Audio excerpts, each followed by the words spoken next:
Welcome to Kenton's videos. Enjoy the video.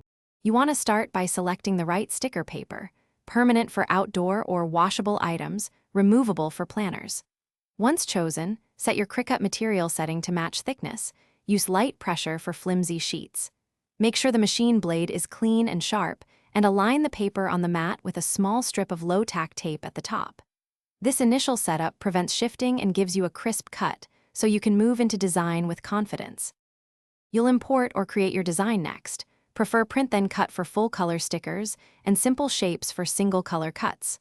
Once done, make sure to add 125-inch bleed to avoid white halos and position shapes within the print, then cut boundary.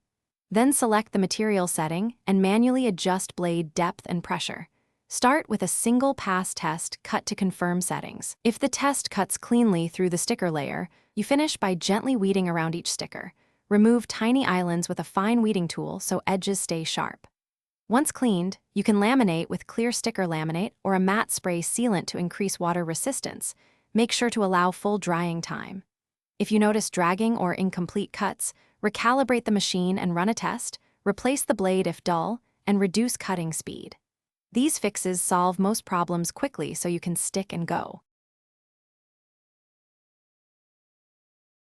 Thanks for watching. Consider subscribing if we helped you.